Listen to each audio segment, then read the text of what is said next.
My name is Mark Winfield, and I'm co-chair of the Sustainable Energy Initiative at York University.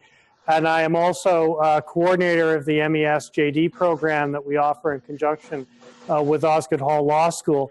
And this is actually, this is the fifth in this series of seminars/webinars on developments at the federal level around climate change and pipelines and regulatory and environmental reviews. And we've reached the point where we actually do have something very concrete to discuss, this brick that arrived on February the 8th. But before I start the formal session, I do want to do a land acknowledgement on behalf of York University, as we always do with these events.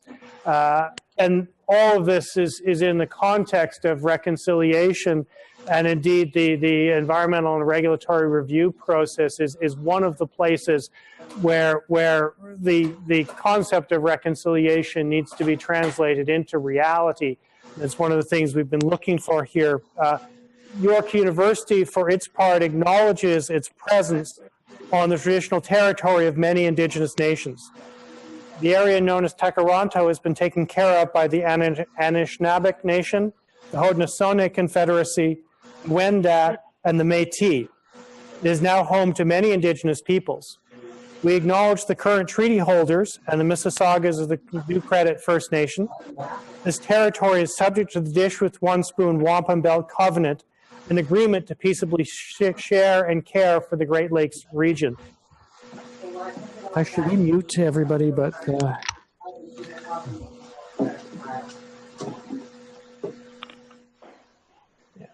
just because we're getting a lot of feedback. Is that for Anna? Yeah, that's the one there. Okay, good. So, as I mentioned, the Trudeau government's long-awaited legislation on the environmental approval process at the federal level, dealing particularly with the Canadian Environmental Assessment Act, the National Energy Board process, the Fisheries and the Navigable Waters Protection Act, appeared on February 8th. We had amendments to the Fisheries Act introduced on February 6th in the form of Bill C-68. Collectively, these are intended as the government's response to the Harper government's Bill C-38 and the platform commitments that were made in 2015 to restore the protections that have been removed through C-38. No matter how you look at it, this is probably the most significant federal environmental legislative proposal that we have seen for many, many years.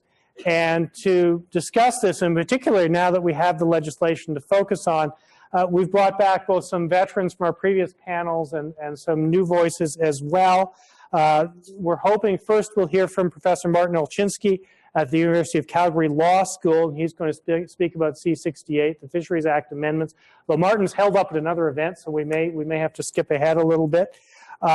We'll then hear from Anna Johnson, who has been with us for a number of these sessions, staff lawyer at West Coast Environmental Law, who has been very central to these conversations from their beginning.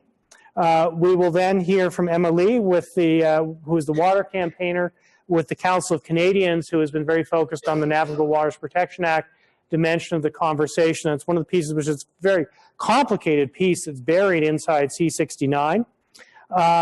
We have in the past had Aaron Flanagan from the Pembina Institute as our speaker on the National Energy Board review. Aaron has taken on a new position in the Minister of Natural Resources office, so clearly participation in these events is a pathway to greater things. But she's being very ably replaced by Nicole Jusek, who is a postdoctoral fellow both at Carleton University and with the Pembina Institute, who will be talking about the energy regulator component of C-69. And then finally, as the closer, I've asked Professor Bob Gibson from the School of Environment, Resources and Sustainability at the University of Waterloo to sort of wrap things up. And Bob has been a very central figure in the background to all of this, and in many ways the sort of godfather of the concept of sustainability assessment in a Canadian context. And so I thought it appropriate to ask him to close off today's session. Before we start, I'm going to ask Michael O'Reilly, who is the technical director here in the studio, just to provide some explanations about how the technical aspects of this event will work. I've noticed we hit capacity. We have 90 people watching online, which we've taken advantage of the increase in capacity for the facility. We have a number of people here in studio as well. Michael.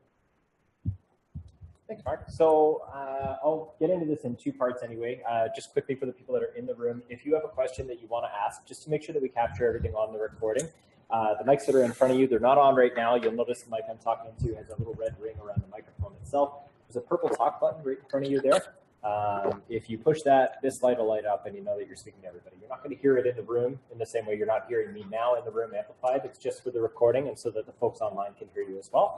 So if you just follow that, that'd be ideal. For everybody that's online, as you may or may not have noticed, I've muted all of you now. You can unmute yourselves. This is more for our speakers. You can unmute yourselves. There's a little microphone button in the bottom left corner, or depending on your operating system, on the top of the screen, and a little pop-up menu there. When you move your mouse, you'll see it. What we do request anyway is, again, just so we can control audio better and eliminate any echo or feedback or anything like that, it'd be ideal if you could mute yourselves after you're finished speaking. So if you have a point to bring up or anything like that, feel free to unmute yourselves and bring that up. But for our speakers anyway, feel free to bring that up. But be sure to mute yourself afterwards. It's just sometimes you get a lot of background noise that even you might not be aware of. It picks up on the microphone, so it becomes very distracting for others that are online. For those of you that are participating that are just watching the event, in terms of submitting your questions, I'm assuming we're doing the same. We'll do it through the chat function. We're going to have everybody, if you could leave your microphones muted, I'm sure you're all great people. We're going to leave you muted right now. If you could just submit your questions over chat, that'd be ideal. Just in the little text bubble at the bottom of the screen, or again at the top of the screen, depending on your operating system, you'll see a little button that says chat, and you can just click on that, type in whatever you like, preferably related to this event, and Mark will be able to answer it for you here. And again, this will be captured as well as part of the recording and be made available to you shortly thereafter. So that is pretty much it. Just a note that we are recording the event. I've mentioned it a couple of times, so just keep that in mind. And that is about it for me. So yeah, thank you very much. Thank you, Michael. That's great. We're all getting quite practiced at this, but we still very much need your help to make this happen. So I think we should start off, and Martin has not reappeared, so I assume he's still at his other event. So I've asked Anna if she wouldn't mind starting us off then in that event. So Anna, do you want to start? Sure, I'd be happy to. Thanks, Mark. Okay, hello everybody. And Anna, do you have a PowerPoint? Yep, we've got it. Yep, there we go. Excellent. Yep, we're good. Okay, so thank you very much for having me. I am quite pleased to speak a little bit about the proposed new Impact Assessment Act that has been tabled in Bill C-69. Good from afar, but far from good is our motto. What I'm going to discuss in this presentation, really briefly, just to put the bill in context, Minister McKenna, Minister of Environment and Climate Change's mandate that led us to this point. I'll give a very broad overview of the main shifts that we're seeing in the Impact Assessment Act, and then get into whether or not the Act achieves its stated goals. I'll talk about some key aspects of it, and then summarize some of the key barriers that I'm seeing towards its ability to implement the goals that this government, I think, is trying to achieve in the new Act. And then finally, I'll propose a few sort of very general amendment areas that I think would help align the Impact Assessment Act with the minister's mandate and with what the government appears to be attempting in the bill. So I think many of you are probably familiar. In November 2015, the Prime Minister gave a mandate to Minister McKenna to review Canada's environmental assessment processes and introduce new fair processes in order to, primarily regain public trust, get resources to market, which I read as an attempt to reduce the conflict that is often seen in environmental assessments and following environmental assessment approvals, to restore robust oversight and thorough environmental assessments within areas in federal jurisdiction, to work with the provinces and territories to reduce duplication and to enhance coordination in environmental assessments, to ensure decisions are based on science, facts, and evidence, and that they serve the public's interest. And finally, to provide ways for Canadians to meaningfully participate in environmental assessments. And in that same mandate letter, the Prime Minister acknowledged that it is time for a renewed nation-to-nation relationship with Indigenous peoples, and that relationship has to be based on a recognition of rights, respect, cooperation, and partnership. So I think that context is really helpful to keep in mind as we look at the new Impact Assessment Act.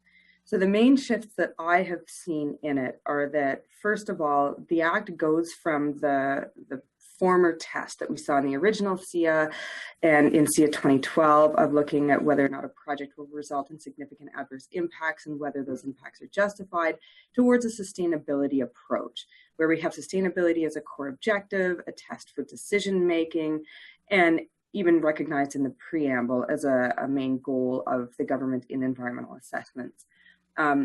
Rather than CEAA 2012, which assessed only a handful of major projects within federal jurisdiction, the new IA Act seeks to assess all major projects within federal jurisdiction while keeping that major project focus. It also introduces an assessment planning phase to begin planning assessments early on before any major decisions have been done, such as project description that proponents draw up and the scope of assessment, the terms of reference, etc. They've also attempted in the Act to greater ensure that decisions are based on science and Indigenous knowledge, and to better ensure the integrity of the science on which decisions are based. They've removed the standing test of participation, so rather than in CEAA 2012 focusing on restricting public participation, the IA Act mentions promoting meaningful public participation, as well as transparency and accountability. I think the Act is attempting to enhance both of those.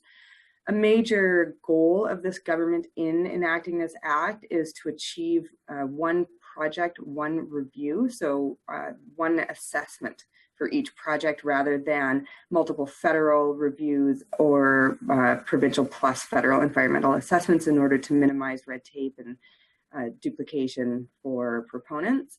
And then finally, there's a somewhat greater recognition of Indigenous rights in the Act. So I'm going to talk about most of those, except for the sustainability aspects of it. Bob, I think, is going to cover the sort of a lot into more detail, the sustainability aspects of the bill. So I'm going to leave that to his very capable hands.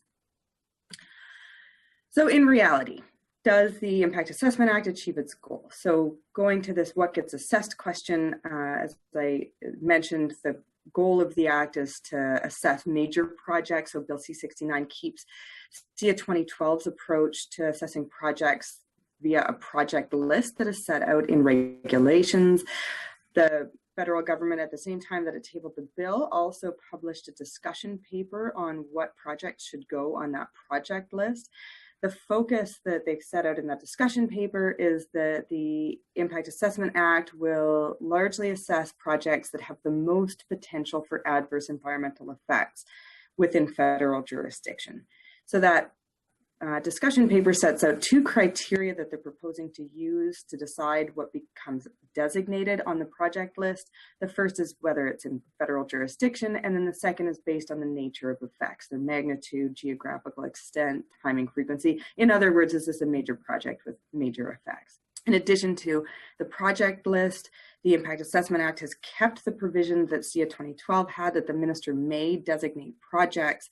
To my knowledge, that power had never been used under CEAA 2012, so I don't know how hopeful that will be that it will capture projects that aren't on the list that should undergo environmental assessments.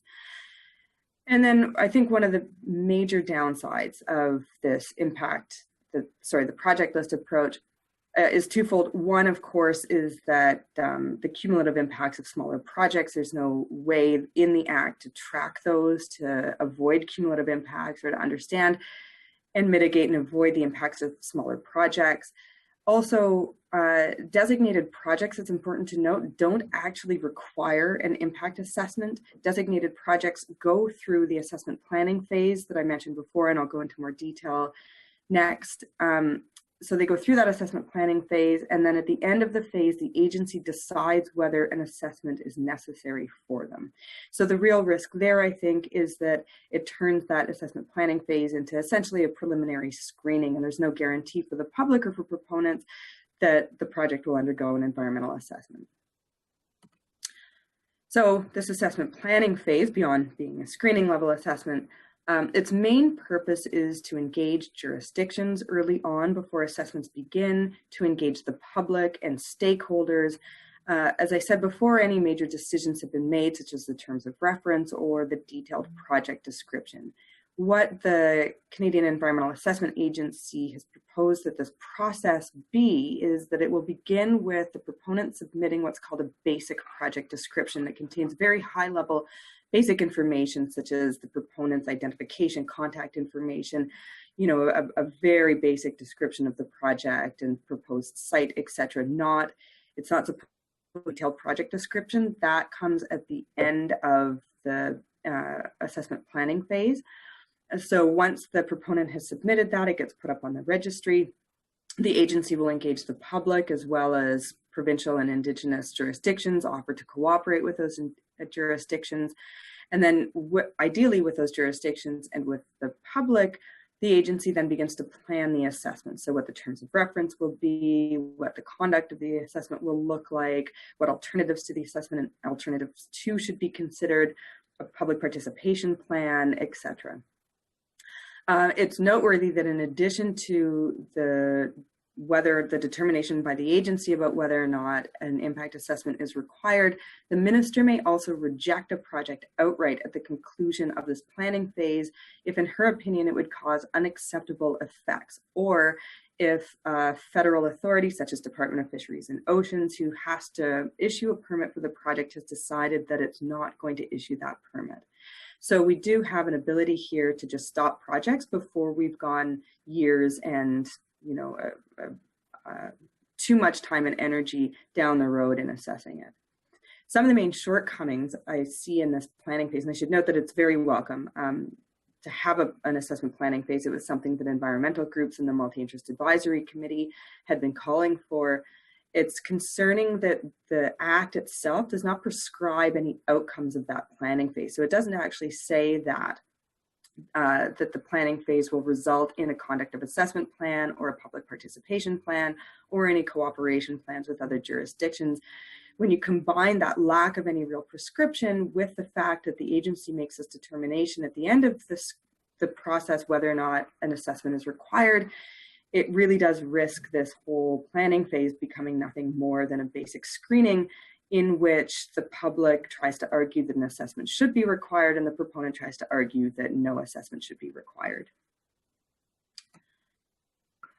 So the next main shift that I see in the Act is this greater emphasis on basing decisions on science and Indigenous knowledge. The preamble of the bill recognizes the importance of impact assessments for what it says integrating scientific information and traditional knowledge. There's also a purpose in the Act and to consider scientific information and Indigenous knowledge.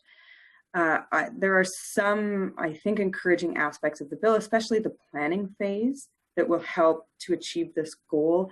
The planning phase, one of its main purposes, not again set out in the Act, but is described by the agency, is to help identify the necessary information that needs to be considered in the assessment and also who should provide that information. But there are some shortcomings that I see in the bill that will prevent meaningful consideration of scientific information and traditional knowledge. A key point is that in a few different places, the Act talks about integrating Indigenous knowledge and scientific information.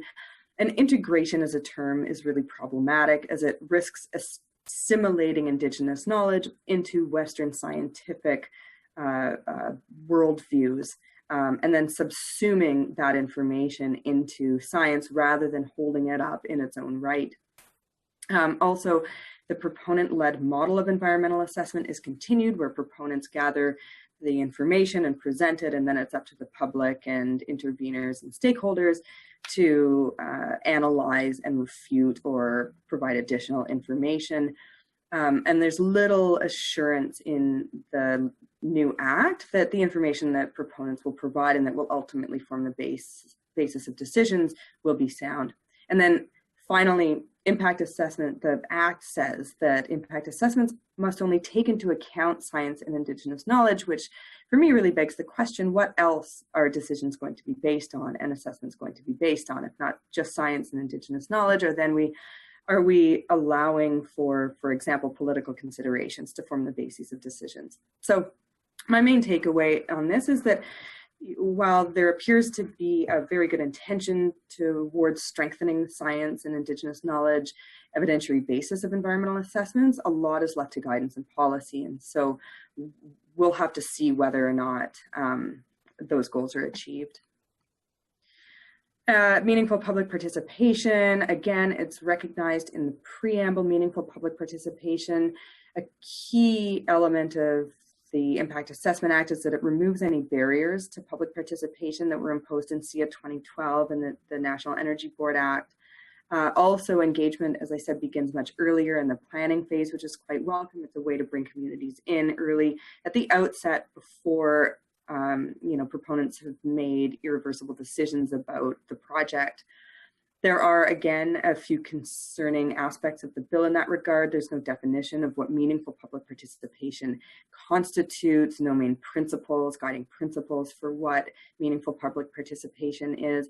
And the term meaningful is actually absent from much of the Act. For example, there's a provision around what the agency ought to, when the agency ought to engage the public, and it just says ensure that the public is provided with an opportunity to participate. Also, there's very little prescription in the Act about what that participation looks like, when it should occur, and how it should occur. So again, just as before, the main takeaway here is that, while there seems to be really good aspirations in the legislation to engage the public meaningfully, how and when they're actually going to be allowed to engage is largely left to guidance. Transparency and accountability is also acknowledged in the preamble, and it does seem to be strengthened in the Act. So the Impact Assessment Act continues the agency's registry and internet site. It provides a little bit more transparency around decision making as well. There's a provision now called Detailed Reasons for Decision that requires the minister to set out how she or cabinet came to the public interest determination that is the new test in impact assessment. But again, there are some shortcomings here. The Act only requires that the information that be posted to the internet site includes summaries of data, of follow-up programs, etc. The public can access the full information packages, but they have to ask for it, which is a little bit problematic. It could result in time and potentially cost for the public who wants to access the full information in environmental assessments. And while the minister must provide these detailed reasons for decision, she does not have to justify how she has determined whether or not a project is in the public interest or any trade-offs. So again, the takeaway is that while there seems to be an improvement in the shift in the intention of the Act, much is left to ministerial and agency discretion in terms of actually ensuring that the information bases of impact assessments and the decisions on which impact assessments are made are fully disclosed to the public. And then this one project, one review goal. So what that goal could be read as cooperation with jurisdictions, as is set out in the preamble. The agency has been made responsible for all environmental assessments. Nicole, I think you'll probably touch on this in your presentation, so I won't go into detail on it here, but the kind of big takeaway in terms of agency-led assessments is that now the National Energy Board and the Canadian Nuclear Safety Commission, instead of being responsible for administering environmental assessments for areas under their jurisdiction, those assessments are now the responsibility of the agency, and for where the National Energy Board and the Canadian Nuclear Safety Commission have jurisdiction, are regulators, the minister appoints review panels, at least one member of which must come from these regulators. So that's a major shift now. Instead of having 3 different responsible authorities, we essentially have one with review panels for these NEB and CNSC assessments, and those review panels, the Secretariat is to provide the agency, sorry, is to provide the Secretariat support for them. So a main purpose of the Act is to promote cooperation with provincial and Indigenous jurisdiction. Unfortunately, however, it appears that the main focus of Bill C-69 actually appears to be on substitution to the provinces. So rather than setting out ways and setting out collaboration goals for the federal government, the provinces, and Indigenous jurisdictions, the main focus of the multi-jurisdictional section appears to be on substitution, and there's no requirement in the Act that any substituted processes adhere to the standards of the Impact Assessment Act, or even that all information that is used in the environmental assessment be provided to the public. So again, the main takeaway here is that there's no assurance in the Act that collaboration will be the primary vehicle for achieving the one project, one review goal. And then finally, Indigenous governance, collaboration, and rights. Again, the principle is enshrined in the preamble to the Act, and there is a purpose provision that says the purpose of the Act is to promote cooperation with Indigenous peoples and to respect Indigenous rights. There are some requirements that the agency and the minister consider Indigenous rights at various stages throughout the assessment, and the agency must consult with Indigenous peoples in the planning phase with the attempt to enter into a collaboration agreement with them. Unfortunately, the Act fails to mention the nation's declaration on the rights of Indigenous peoples, and it doesn't mention the word consent ever. Indigenous peoples is also very narrowly defined to basically be jurisdictions as defined under federal legislation or in land claims agreements. And there's no requirement for the government to collaborate with Indigenous peoples with the aim of achieving their consent. So again, the takeaway is that while the goals of the Act appear to be quite admirable, there's little assurance that it actually will result in real respect for Indigenous authority in environmental assessments and decision making.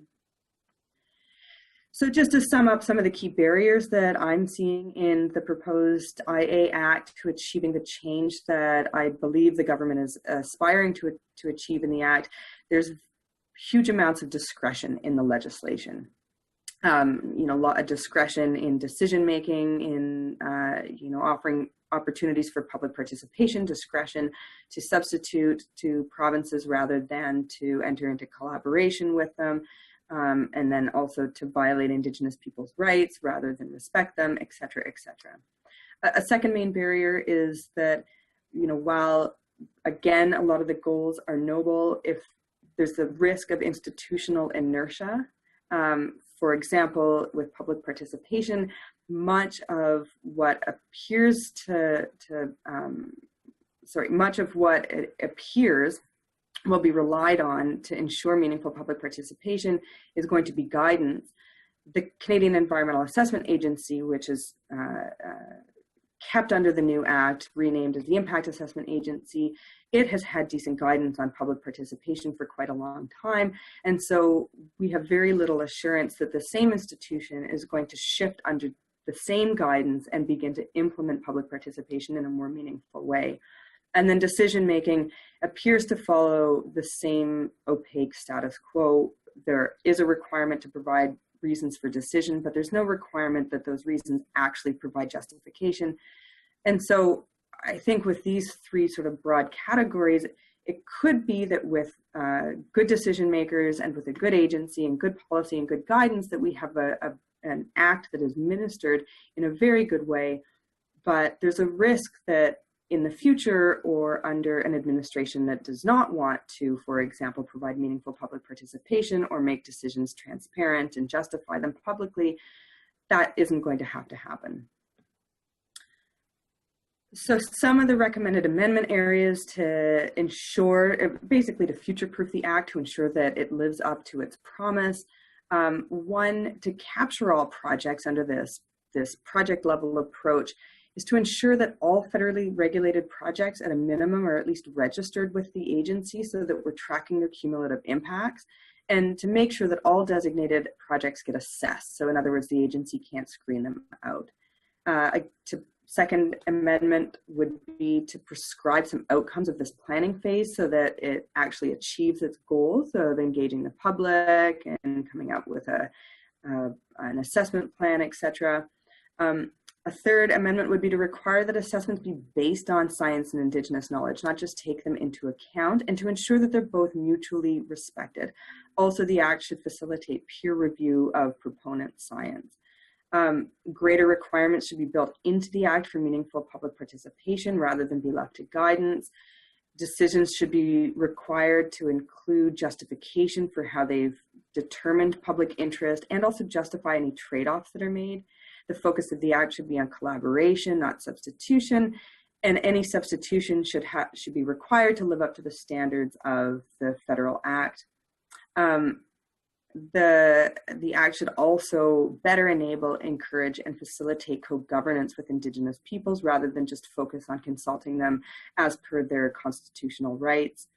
And then just more broadly, in many of the areas where there's ministerial or agency discretion, I would recommend future-proofing those by tightening up that discretion, either by imposing more criteria around when and how that discretion can be exercised, or just making the discretion mandatory.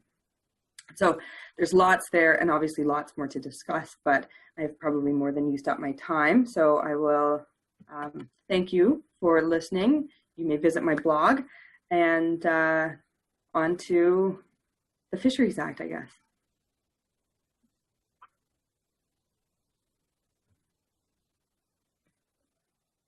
Technical director. For continuity reasons, I think we might actually go to Nicole next and hear about the energy regulator component, because it's most closely related to the environmental assessment part. And then we'll go to Martin and Emma after that, and then have Bob at the very end. So Nicole, are you good to go? I am. Just let me share my screen here. Okay, excellent. Here we go. Here. We've got it. You got it. Okay, not in presentation mode though. No, there you go. Is that it? That's excellent. Okay, great. So thank you. I'm going to be talking about the Canadian Energy Regulator Act, a portion of Bill C-69. Just for a little bit of background, Pembina Institute has been working on the NEB modernization since the start. In 2016, we spoke to 20 plus experts and developed a detailed submission for the expert review panel. And as part of that, we developed a vision of what we thought a modernized energy regulator should look like. And that includes that it should reflect the values of the society in which it operates. It should support Canada's commitment to the Paris Agreement and to climate change. It should work in the spirit of reconciliation, and it should be accessible to the public, to make evidence-based decisions, should be independent, free of bias, very important there, and it should be world-leading. And so that just is a basic overview of kind of what we're looking for when we're thinking about restructuring the National Energy Board and what we were looking for in the new legislation. So the Canadian Energy Regulator Act replaces the National Energy Board Act, and it replaces the National Energy Board with the Canadian Energy Regulator. There's a lot that's similar. So it's the new CER is not hugely different from the old NEB, but there's some very important changes. Just in terms of mandate, it is still responsible for interprovincial pipelines, for designated interprovincial power lines, as well as international power lines. And it's been given new responsibilities for offshore renewable energy projects and offshore power lines. So that's a new aspect of its mandate. It's still a life cycle regulator, so it's still responsible for not only making decisions for the approval of projects, but also for the construction, operation, abandonment throughout the entire life cycle of the projects that fall within its mandate. It's still responsible for traffic, tolls and tariffs in regard to pipelines, as well as, it's not clear from what I have up on the screen here, but it's also still responsible for exports and imports of oil and gas, as well as electricity. It is remains a quasi-judicial body, so that has not changed. It has the powers of the commission, and is a court of record, as well as it still contains advising, reporting on energy matters. So it can hold inquiries on key energy issues that it sees fit. It can investigate areas that it feels are important, and it has the power to do that without being any specifically required to do that. It can make those decisions. We'll just leave it at that. And as Anna was saying, there are some important overlaps when we're talking about the responsibilities of the energy regulator with impact assessment. And that's because for projects that go to federal impact assessment, then much of the responsibilities then have to do with what's in the Impact Assessment Act. And one of the key changes under the new legislation is that the new Canadian energy regulator will not be the responsible authority for impact assessment. That's a really significant change, and one that we were relieved to see, because the responsibility residing with the NEB was leading to really flawed processes, and was a major problem with, in our opinion. If a project is designated and falls under federal impact assessment, the NEB, or sorry, the Canadian Energy Regulator will have at least one member on the panel, on a panel of 3. The language in the Act is clear. It says at least one member. So a concern with that is that will open up the possibility that the panel could still be dominated by members of the Canadian Energy Regulator.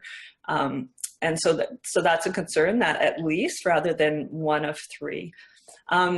It's the same treatment for the Canadian Nuclear Safety Commission, although that doesn't fall within this particular part of the Act. But same treatment, and also the same treatment for the Nova Scotia and Newfoundland offshore petroleum boards. So this is actually, even though it's a decrease in responsibility for the Canadian Energy Regulator, it's an increase in authority for the offshore petroleum boards, because they'll now be sitting at the table at the federal impact assessment. Under the Impact Assessment Act, as Anna outlined, we do have provisions to deal with and align decisions with international obligations, specifically under the Paris Agreement. And we have a broader range of considerations that are taken into effect when making decisions about energy projects, or about all projects, sorry, subject to impact assessment, including social and health impacts.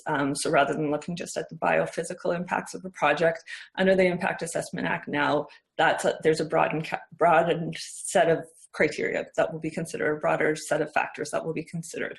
And there are also increased provisions for transparency, which Anna just talked about as well, particularly in regard to the decision statement. So all of these things that are part of the Impact Assessment Act have bearing on energy projects if they are subject to federal impact assessment.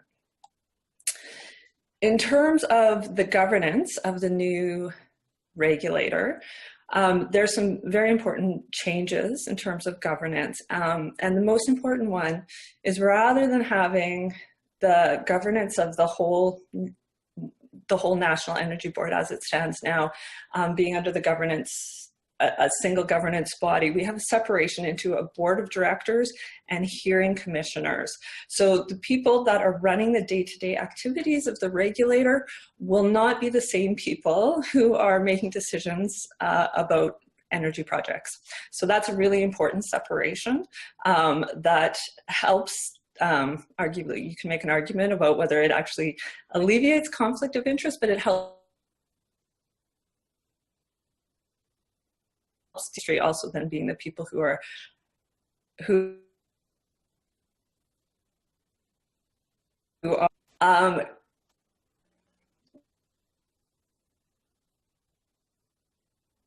will be reviewing projects that don't act. So if they are designated under the Impact Assessment Act, they will go to a review panel under the Impact Assessment Act. But if they're not designated, then they will fall under the commission. And how those decisions get made is actually slightly different depending on whether it's a pipeline, a power line, or an offshore project. So in the case of pipelines, the decision will always be a governor and council or cabinet decision, whereas for offshore renewable energy projects, it's actually a commission decision. So the way that those decisions are made are a little bit different depending on what we're talking about. There are some really important conflict of interest provisions for both board members and commissioners, which is a really welcome addition to the legislation. And we also have some increased diversity on the board.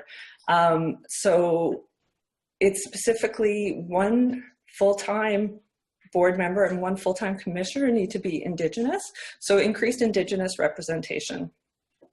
Also, kind of interestingly, when the new act takes effect, all existing board members will be terminated. So we'll be starting with a new slate of commissioners and board members. Like the Impact Assessment Act, we have a focus on Indigenous relationships. We have provisions for integrating Indigenous knowledge, a requirement to consider the rights of Indigenous peoples and any adverse effect upon those rights, as well as abilities to create committees and programs to enhance the involvement of Indigenous people. So really, in several ways, attempting to increase Indigenous participation in the governance of energy projects. We also have, like the Impact Assessment Act, there is a broader range of factors to be considered when issuing a certificate of public convenience or necessity.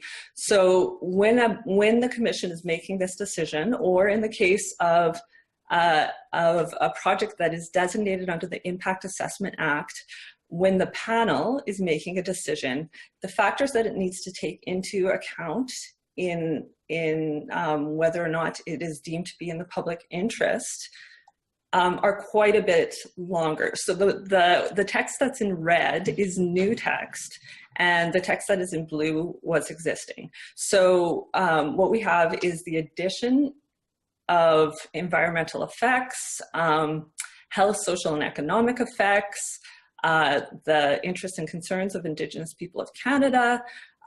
We also have environmental agreements entered into by the Government of Canada, which is an indirect reference to the Paris Agreement, but not direct, which I'll speak to in a minute. So we do have a much broader range of factors that will be considered in making decisions, but we are still missing some really important things. And one of the things that we're missing in this legislation is climate change. Climate change is not mentioned once in the entire act. As I just pointed out, there is reference that could be used indirectly to reference climate change and to align decisions with our agreements under the Paris, or international agreements like the Paris Agreement. But arguably, this act needs to do a little bit better job of ensuring that our energy decisions are aligned with our climate policy. So that's a really big missing piece of the picture there. As Anna had said, the Impact Assessment Act makes some gains in terms of transparency, particularly in regard to detailed reasons for decisions. There is nothing to that effect within the Canadian Energy Regulator Act. So decisions need to be made, decision statements need to be made public, but there's no reference to anything that would explain how the list of factors that I just had put up were considered, any trade-offs that were made, how, any evidence that was brought to bear. There's no need to justify decisions in that way. And so I think arguably that's also a major missing component of this legislation, particularly because we have an institution that does not have a lot of credibility at the moment. So when we're thinking about increasing public trust in the Canadian Energy Regulator, the former NEB, we really need to think about making it transparent so that people understand how decisions were made, and don't believe that they were just made because the regulator is captured or for political reasons. So the transparency piece is a really important one, and one that is entirely lacking within the Act. As Anna had alluded to, the barriers to participation, particularly the requirement that interveners be directly affected by a particular project, has been removed, which is very important. But within this Act, there aren't any particular supports for public participation.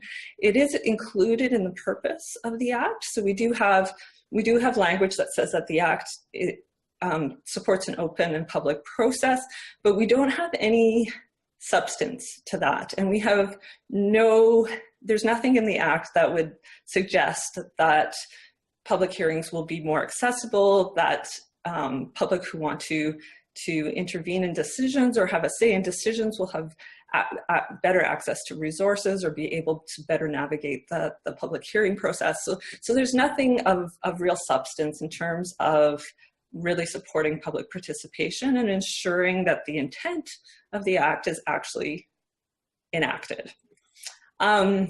One of the things that we would really like to see, it didn't necessarily need to be in the legislation, although it would have been great to be there, but it can fall outside of the legislation. But right now, energy data in Canada is kind of a mess. It's scattered responsibilities for collecting energy data scattered across federal departments, across provinces and jurisdictions. It's not harmonized. We don't really have a very good handle on energy data in this country, and we would have liked to see more evidence or more support for that within the legislation. So when we talk about making good science-based, evidence-based decisions, we really need to base that on a foundation of credible, complete data that's accessible. So it's accessible to researchers, it's accessible to decision makers, it's accessible to industry as well as to the public. So we would have liked to see an independent energy data agency to support evidence-based decision making. As I said, that doesn't need to be within the legislation. This can still be coming out down the road, but it would have been really nice to see that in the legislation, to see that commitment made, and to see the reporting responsibilities of the Canadian Energy Regulator moved off into an independent agency. Another piece that is really critical in terms of integrating climate commitments into the way that we deal with major energy projects is to look at our energy supply and demand forecasts, and in particular to align those forecasts with the Paris Agreement. So to get to institute a reference case for when we're determining our projections for energy demand and supply, the amount of demand for all fossil fuels, oil, gas, coal, that we look to a world that is actually decarbonizing, and we align those forecasts with a decarbonizing world, and a world that is increasingly instituting more stringent climate policies. We think that's actually where the world is going, and so it is actually sound decision making, but it's also a way to influence the economic feasibility and the way that we view the economic feasibility of projects. So the capital decisions and policy decisions are often made on projections about whether there's going to be a demand for particular fossil fuels. And so influencing the forecasts and ensuring that our forecasts are actually aligned with where we think the world is going, as well as where we want the world to go, then helps to take that step as well. So that's one of the pieces that we would also like to see. Again, didn't need to be in the legislation, but it would have been really nice if it was there. And we'll still be pushing for that. Finally, the government did make an announcement that it was going to initiate a strategic impact assessment of climate change. This is related to the Impact Assessment Act, but because of its implications for climate change as well as for energy decision making, I'm listing it here because we feel it's very important. The Impact Assessment Act does not have any mandatory requirement that the outcomes for a strategic impact assessment of climate change or any other strategic impact assessment would be required to be taken into account in individual project assessments. So we would like to see the Impact Assessment Act changed to ensure that the outcomes, particularly of the strategic impact assessment of climate change, must be considered when we're evaluating individual projects. So that's kind of where we're at in terms of the new legislation, both in terms of kind of what we think how well we think it's done. I mean, I think on the whole, it has done a pretty good job, but as I've just outlined here, there's a number of missing pieces that are actually pretty critical if the government wants to do what it says it's going to do, which is to increase public trust and to increase the credibility of federal decision-making in regards to pipelines and other major energy infrastructure. So that's it for me. Nicole, that's great. That was very interesting. And you picked up on a couple of things I thought about too, particularly the absence of reference to climate change and the mandate and things like that, which I thought were strange. There's a lot of rolling over of the NEB with a few new additions. So there seems to be quite a bit there still to work with. I think we'll go to Martin Olchinski next. Martin, are you there? Yep. Okay, you're ready to roll? Yep. Okay. So we need you to share a screen if you're sharing a screen.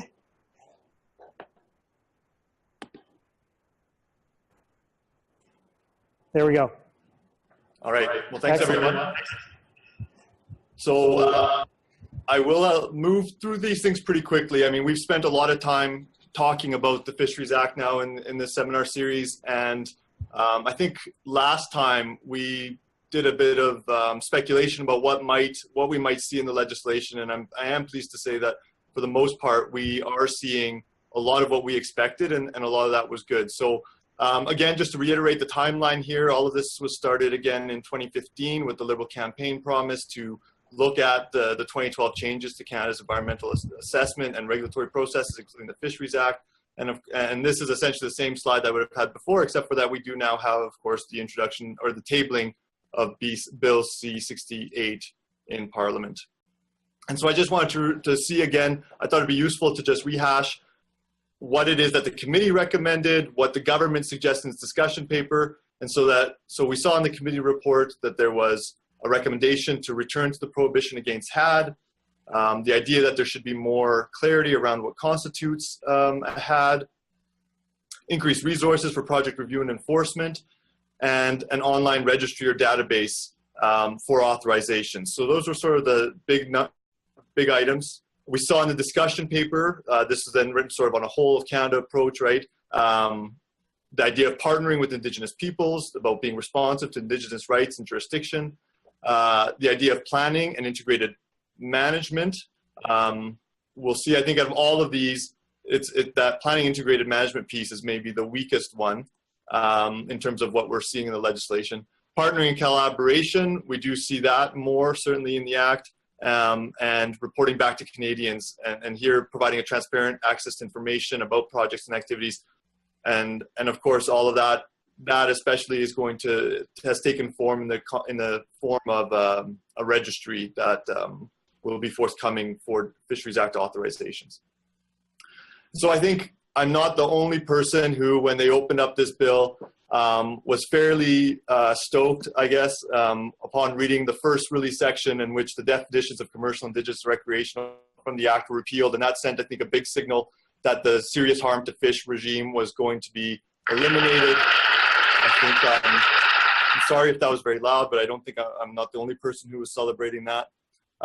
We have new definitions in the Act, and I'm just really highlighting a few. There are more, but I wanted to bring certain ones. I want to highlight certain ones. And all of my presentation is based on a blog that I published a couple weeks ago, and I'll provide the link to that at the end of the presentation. So fish habitat, that definition has been clarified essentially to mean any water frequented by fish, as well as any other area on which fish depend directly or indirectly. So the notion of life cycles and dependence, that was always part of the definition, but the Act is now sort of just, that will come out straight up and say, fish habitat is where fish are. And I think that obviously clarifies things a fair bit. If there was any doubt about what a fishery was and whether or not it had to be fished, that doubt has now been eliminated as well. So now when we speak about fisheries, we may speak to species of fish, populations, assemblages of stocks, whether they are fished or not. And then finally, I think the other noteworthy definition, and this is sort of permeates all of the legislation really that was introduced early in February, which is this definition of Indigenous governing bodies. And so this is a recognition of Indigenous jurisdiction with respect to resource management. And we see that is especially where we see that being discussed is in the context of agreements under Section 4 of the Fisheries Act, which allow the minister to enter into agreements with, previously it was just provinces essentially and territorial governments for the purpose of implementing the Act, and that now has been expanded to include Indigenous governing bodies. The Act has a new purpose clause. So this is essentially wording that's borrowed from Section 43 of the Act. So Section 43 of the Act laid out the regulatory powers that the minister had, or the GIC, in terms of passing regulations. And there was this notion of being able to pass regulations for the proper management and control of fisheries and for the conservation and protection of fish and fish habitat.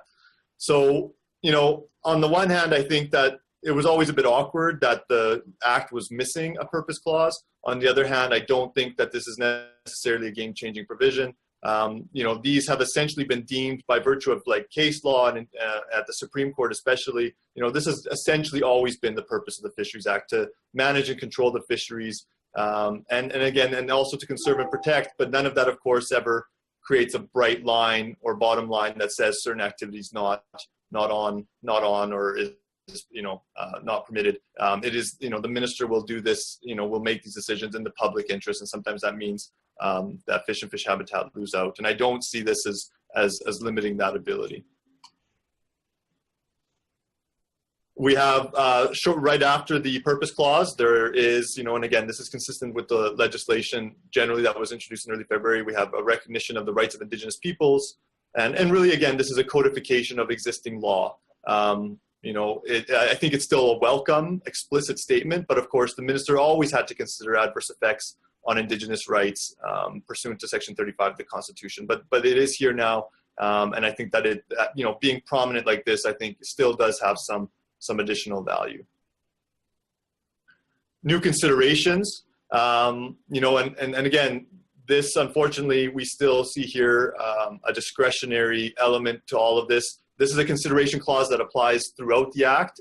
There is going to be a subsequent one that I'll discuss that's specific to authorizing impacts to fish and fish habitat, and generally what we refer to as the habitat protection provisions of the Act.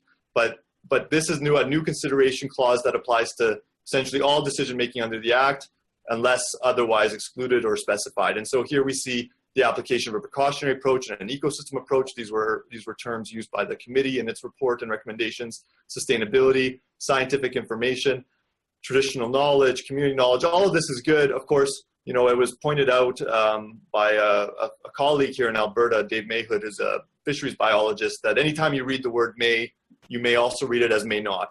And I think that that's an important, that really does put all this into sharp focus, So the minister may not consider the application of the precautionary approach or an ecosystem approach. The minister may not consider scientific information. And so I think between now and committee, I think there needs to be some conversation about, I understand that the government will always take a sort of, is hesitant to impose too many, to sort of limit itself or impose any strict sort of rules. But I think it always is it's important to bear in mind that in this case, we're not even talking about, any kind of strict criteria, but rather considerations. And I don't think it's asking too much to say that, in all cases, the minister should consider scientific information as one example, or traditional knowledge where it's available. So then with respect to the habitat protection provisions, we have return of the HAD. So the Act now is probably, this prohibition is probably as comprehensive as it's ever been. It will prohibit works, undertakings, and activities. This is the addition. This was the one sort of salutarious or beneficial amendment in the 2012 suite of changes. So work, undertakings, and activities are likely to result in harmful alteration, disruption, or destruction.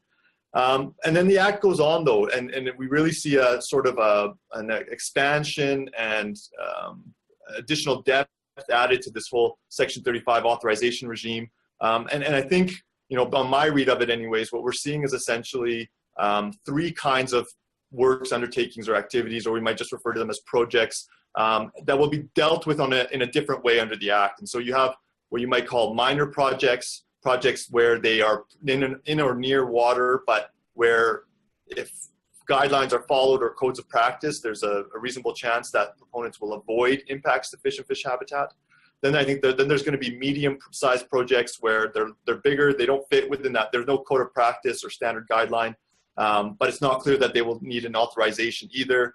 And and here, unfortunately, the department has maintained, or the government suggests maintaining its practice of issuing policy-based letters of advice, or in the appropriate circumstances, having a project require an authorization and being subject to an authorization.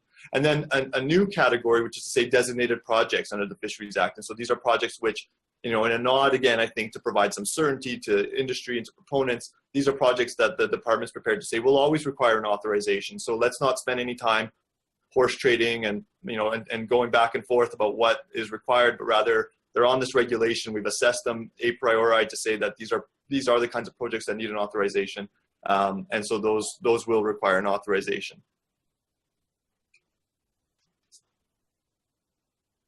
With respect to projects receiving ministerial authorizations pursuant to Section 35, and then there are several other powers, the exercise of which will trigger this mandatory consideration of the following factors. Again, these were the Section 6 factors under Bill C-68 under the 2012 amendments. They are now, what I've done here essentially is I've included the original ones more or less. So we always had this idea of contribution to the productivity of relevant fisheries, fisheries management objectives, measures to avoid, mitigate, offset, harm. Then we have, though, several new ones, and I think that these are noteworthy. So the cumulative effects of the carrying of the work, right? So we have now a mandatory obligation for the minister or his delegates to consider cumulative effects, and I think that that's going to be a welcome development. Habitat banking referred to specifically, and so there are going to be provisions for habitat banking. And I recognize that some people may take a cynical view about habitat banks, but I do think that if they're properly done, we have the potential to get much more value, bang for buck, if you will, for money spent on habitat offsets, and again measures and then traditional knowledge. So quite a list of things, and of course, in and of itself, though, that wouldn't necessarily be that useful. These considerations, 4 of them or so, existed under the C-38 version, but we had no way of knowing how and when they were considered or what that looked like, because you never knew whether the minister was issuing an authorization or not. And so this is where the registry, I think, comes in very usefully. And before I get to that, I just want to say something about habitat banking. So there will now be an ability, for instance, so rather than having proponents on a case-by-case basis have to carry out habitat compensation or offsetting, there will be the opportunity for other groups, third parties, to engage in conservation projects, and these will be, these will have a defined service area, and proponents will be able to, instead of having to do their own work, they will be able to go out and purchase essentially credits for conservation for habitat that's been created somewhere else. And again, I think that this, from an efficiency perspective and from an effective perspective, I think that this does have the potential as long as it's done right. And so I'm looking forward to it. There are people in Alberta and throughout Canada who have done a fair amount of work, I think, on researching offsets and banking. And it'll be important to make sure that they play a role at committee to make sure that these provisions are written, they're to spec, and that we can expect good things from them. And then finally, the public registry, right? So there will be now a public registry, and it will include Section 35 authorizations, for instance, and other kinds of orders. It'll include standards and codes of practice. So of course, this all will provide an ability for individual Canadians to sort of say, well, okay, you say that, we have this list of mandatory considerations.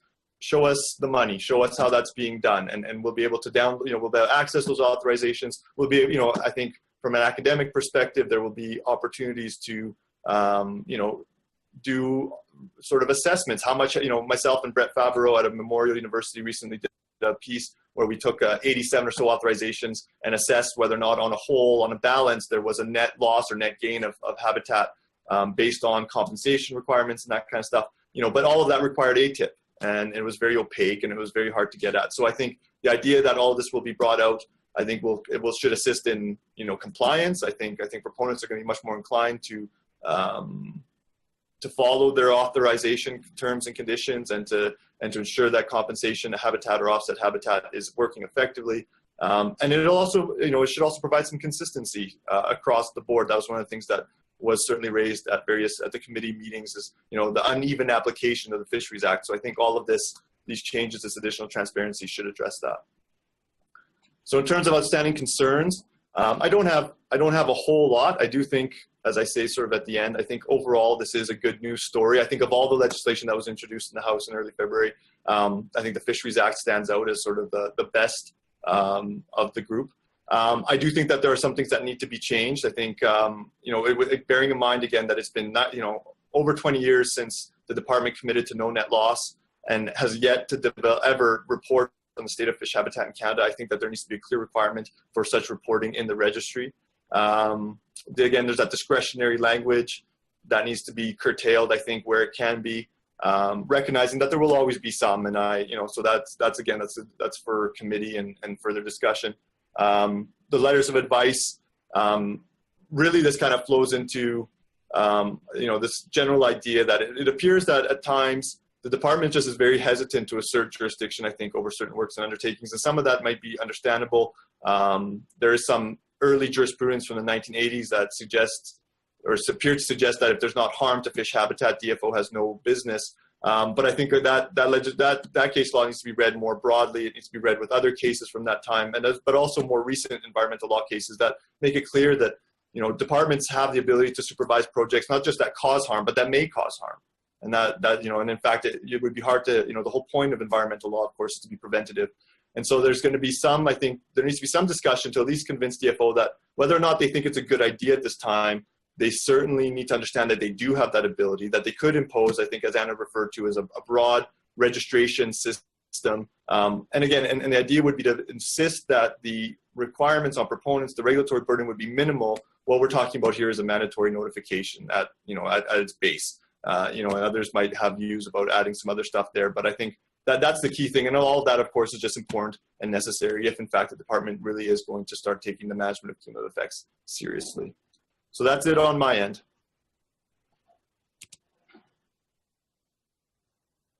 And a very nice summary. I thought the part about the registration in particular very relevant because, of course, we've been experimenting with this in Ontario around more general environmental approvals, and there is a registry, which is kind of an essential component of that if you're going to keep track of the cumulative effects. I think we're kind of going from the good news to possibly the less good news on the Naval Waters or Navigation Protection Act provisions. Emma, are you there and ready to go? Yeah, I am. Okay. So I'm just going to share my screen. Okay, excellent. It's saying I can't start screen share while the other... Oh, Martin, you may need to end your screen share. Okay, great. I'll try again.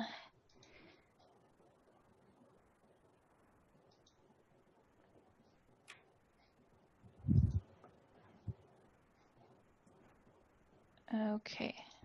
Are you seeing it? I'm seeing it partially. Partially, okay. We're seeing the toolbar, but not the actual slides. Oh, okay. Just one second. Let me try this.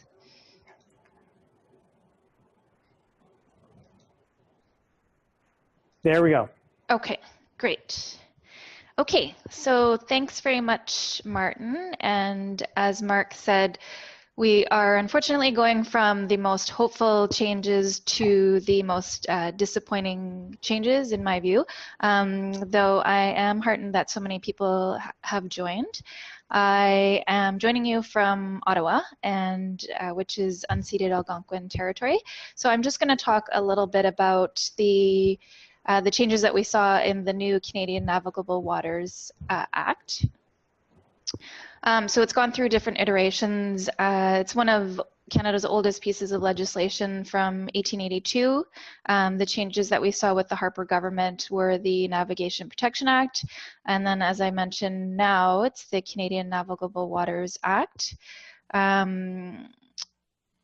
The new act was supposed to respond to or be the commitment that the Trudeau government had made in terms of restoring lost protections and incorporating modern safeguards. There were a number of people and organizations and Indigenous nations that participated in the review of the Navigation Protection Act. It was done with the Standing Committee on Transport. There were about 18 presentations, and there were about 240 submissions that were made.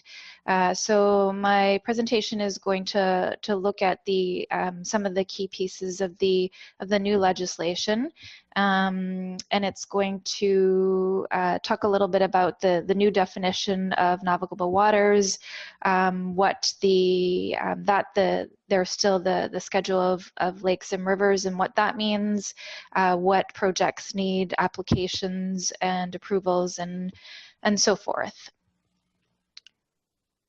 But I guess overall, the conclusion that we've come to and other groups have come to is that the new Canadian Navigable Waters Act definitely falls short of Trudeau's commitment of restoring lost protections and incorporating modern safeguards. So one of the key pieces or the key things that the new act does was it changes the definition of navigable waters. The act still keeps the schedule that the former Harper government had, but it now the act applies to what the government says is all navigable waters, but it depends on how you define that. And in the act, it defines it, and I've included most of the definition just so you can see. So it's basically a body of water that's being used or reasonably likely to be used as a means of transportation, travel, or commercial or recreational purposes, and also as a means of transport or travel for Indigenous peoples. And so this part is important, and where there is public access by land or by water, that there is, and where there's no public access, that there are two or more owners, or that the federal government or the provinces are one of the owners. And so this is problematic because it defines navigable waters only in relation to human use. And so water must also be protected beyond human use. Indigenous nations and groups, when they made their submissions, they talked about the importance of protecting healthy waters for current and future generations, for fish, for wildlife, and so forth. And groups like West Coast Environmental Law and the Council of Canadians have also called for legislation to protect ecological integrity. So the definition is definitely narrower than before the 2012 changes. And so this raises questions about what projects need approvals. And so this is a really great chart that's done by the Freshwater Alliance and West Coast Environmental Law. And it shows the different types of projects and then the different categories of waterways. And so, as I mentioned, the schedule from the former Harper government is still part of the Act, but now there is this second category of navigable waters, of other navigable waters, and then there's three types of projects or three types of works, major, minor, and then what West Coast Environmental Law calls medium, so everything that is not major and minor. And then there are I mentioned the two categories of waterways, and it's all actually quite confusing. There's two categories of waterways that are covered under the Act, but then there's also waterways that don't fall in these two categories that are not covered under the Act. So you'll see from the chart that there is no approval needed for the minor works, and then there is approval that's needed for all major works. And then for the medium works, there's an approval that's needed for the waterways on the schedule. And then there's for the medium works that are on waterways that are not on the schedule that are considered navigable, there must be an application for approval, or there must be public comments. There must be an invite for public comments. But the problem with this is that even if an application is needed, it doesn't actually mean that the company has to get approval. So this is problematic because initially, if a project falls under a scenario where an application is needed, the company has to submit some information to the government, and based on that, the minister makes the decision whether an approval is needed. And so this is done without any input from an Indigenous nation that may be impacted, or residents that may be impacted. And so this is highly problematic because at this very initial stage, the federal government is only hearing from the proponent, is only hearing from the company. There's also there's also a clause that allows people to apply for waterways to be added to the schedule, and actually also to be removed from the schedule. So just maybe quickly on this, so pipelines and power lines are still exempted from the Act. When the Act was first tabled, Minister McKenna had said that the projects like the Kinder Morgan's Trans Mountain Pipeline would have been approved under this Act. And so that's a huge problem because a project like the Trans Mountain Pipeline, it crosses about 1,300 waterways, and so any pipelines that are proposed in the future will not be considered under this Act. Also, something that is problematic with this Act is there is a clause in it that allows the minister to approve a project after it's begun, after construction has begun. So it's section 713, and it gives the minister power to approve a project that has started. And so this raises, actually, the first thing that came to my mind was the illegal dams that are being constructed in northeastern BC. And you may have seen this report that was done by the Canadian Centre for Policy Alternatives in BC. They broke the story in May of last year, and they talked about how dozens of these dams are being built by fracking companies that are allowing millions of gallons of fresh water to be impounded. And so this section that allows the minister to approve a project after it's begun, along with the definition, how navigable waters is defined, could actually allow illegal dams like this to go forward without federal review. And one of the reasons is because so I mentioned the definition of navigable waters has to include public access. And so public access, and also that there's either like two or more owners, or the federal or provincial governments as owners. And so in cases like this, some of these dams are actually being built on private lands, and they don't have public access. So that raises questions about whether these types of projects are going to be reviewed by the federal government. Similar to the other acts that have been discussed, there has not been inclusion of or requirement of free, prior, and informed consent as required by the UN Declaration on the Rights of Indigenous Peoples. So I'm just including this quote by the Blueberry River First Nation, which was an Indigenous nation that has raised concerns about the Site C Dam.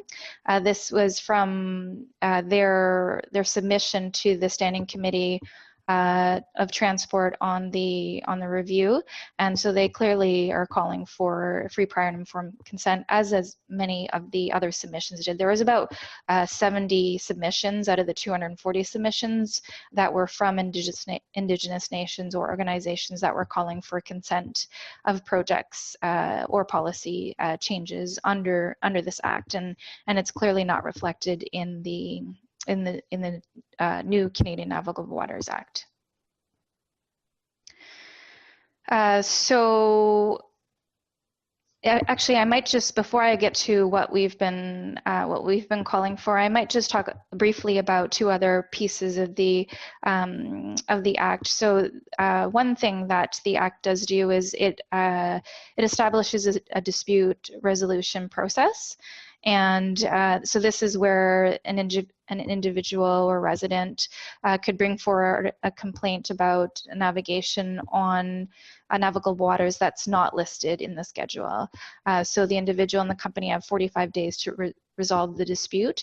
So this does allow for dispute resolution, but I mean, as some of the other pieces of the act do, this puts the onus on individuals to protect lakes and rivers in their community, and it basically absolves the federal government from monitoring what some of these projects are doing to waterways. There's also, similar to the Fisheries Act, there's also a call for a public registry, or mention of public registry. It's not clear what the minister is going to require in terms of what information is going to be included in this public registry. So, I mean, if it's done in a good way, this is a positive way for people to get information about projects, but it's really going to come out in the regulations and what information is going to be made available to the public. And then I just want to give a quick update in terms of where the bill is at. So it's gone to second reading, and you may have seen Elizabeth May has actually tweeted on this a couple times, but she's mentioned that she's flagged that the government has moved time allocation on this, which means that the government could limit or shorten the amount of time that there is to debate these proposed changes, and it could actually essentially shut down debate. It's not clear what type of timeline the federal government is going to put on this. And then, excuse me, she also tweeted yesterday that MPs are actually now going to be able to vote separately on Bill C-69, but only that the Navigable Waters Protection Act is going to be voted on separately, so not the two other acts. So that's the latest on that. And then I've just included some of the asks that the Council of Canadians have for this new Canadian Navigable Waters Act. So we definitely feel that with this, with the concerns that I've outlined, that the act actually needs to be scrapped. It definitely does not meet the Trudeau government's promise to restore protections or even to implement modern safeguards. And just thinking about needing to protect all the lakes and rivers and water sources across from coast to coast, we need new legislation that really puts the human right to water at the center, that really highlights the need for free, prior, and informed consent as required by the UN Declaration. And we've also been calling for a federal water minister who would advocate for protection of water, because there is about 20 different federal departments that make decisions that impact water, and there isn't one minister that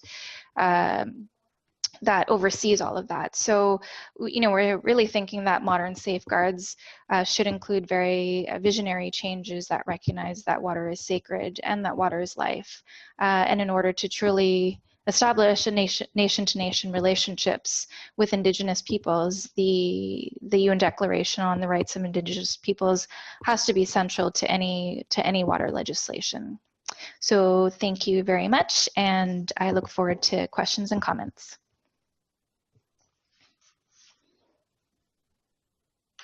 Thank you very much. You're also in the prize category for having figured out what that piece of legislation actually said. I spent several hours with it and ended up merely confused, which led to me highly suspicious that we weren't probably making very much progress at all. To close, I'm going to ask Bob Gibson from the University of Waterloo to come in. Bob, are you ready to go here?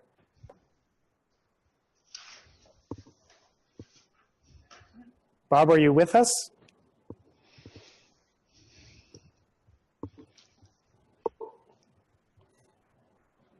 Uh-oh.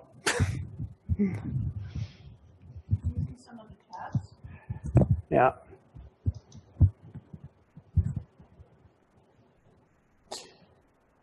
Bob, you should still be with us here. I think Bob is muted. Is he muted?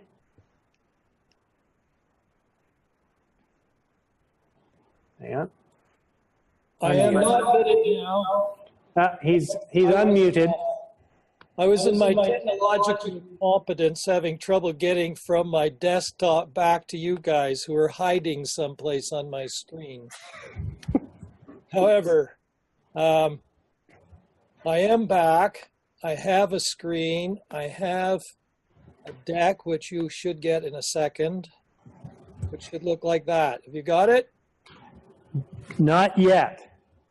Oh, all right. Let me try something else.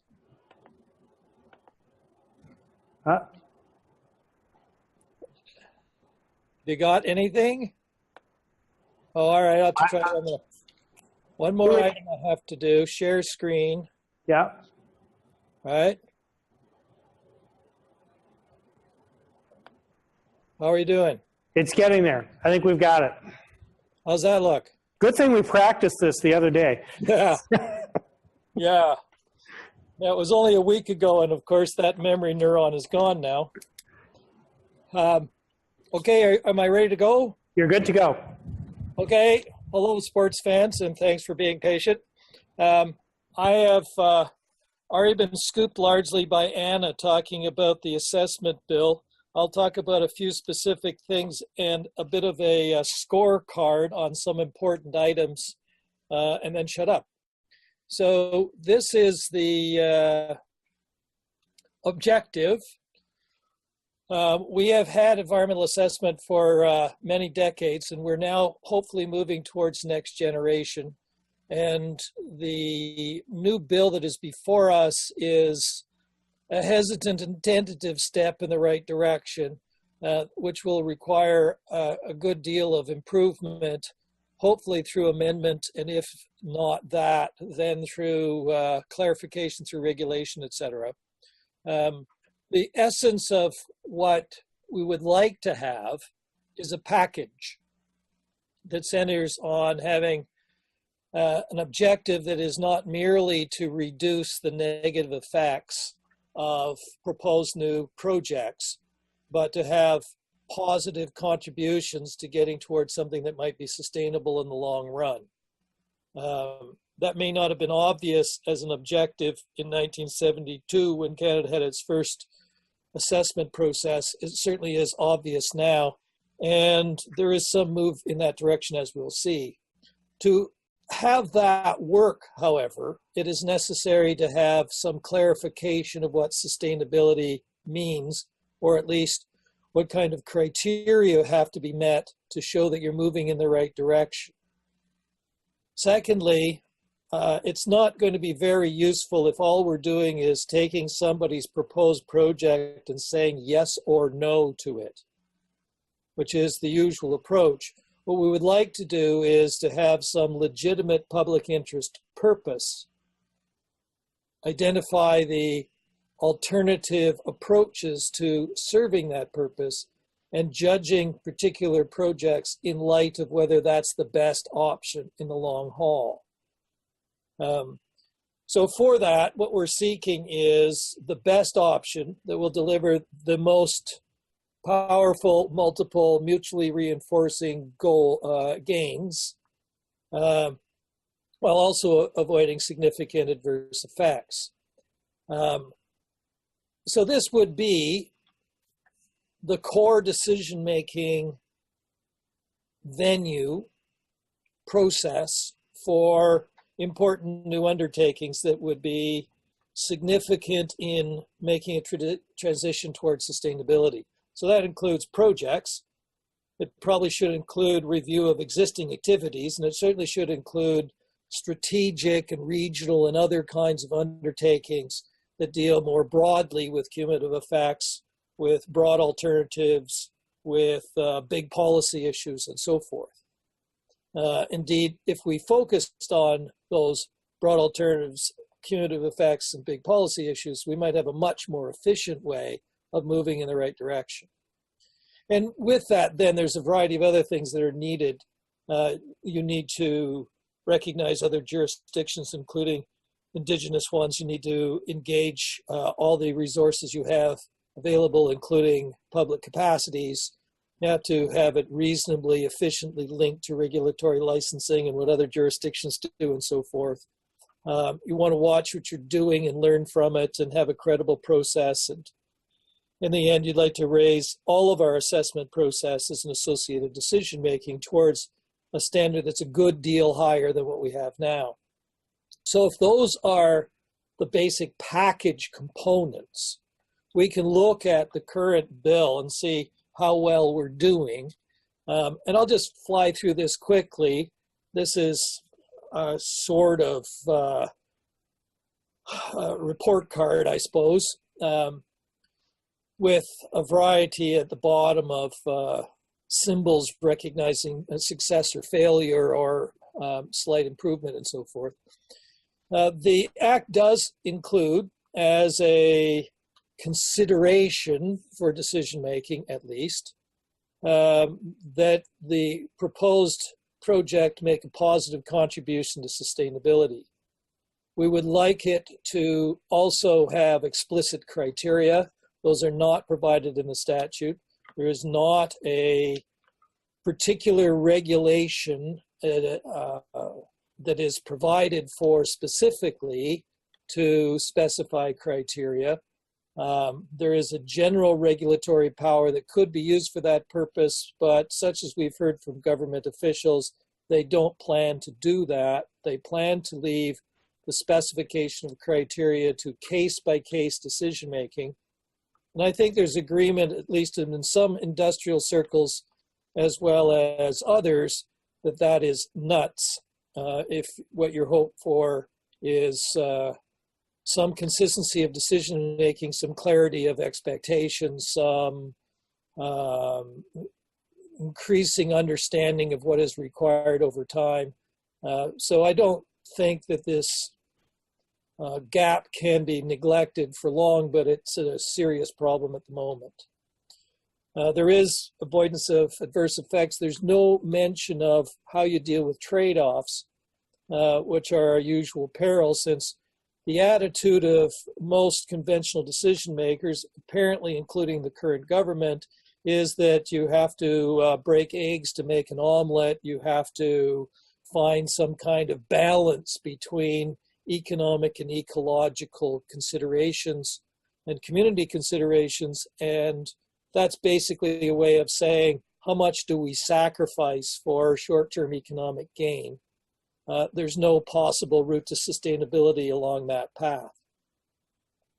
Some other matters, is there a broad enough scope to address sustainability-based considerations? The short answer is, I think, yes, but there's a worrisome absence of the word intergenerational related to effects.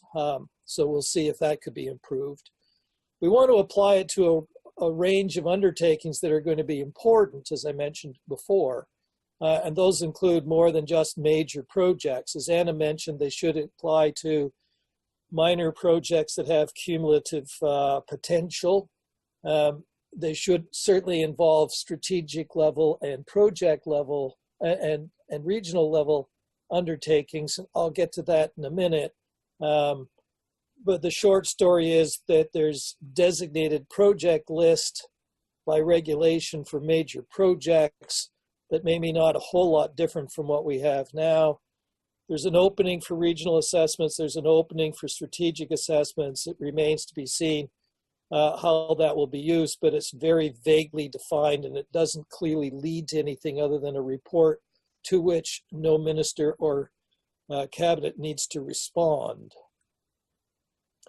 The Act quite usefully lists evaluation of alternatives, both alternatives to the undertaking as proposed and alternative means of proceeding with such an undertaking, designing it and maybe even locating it in some cases.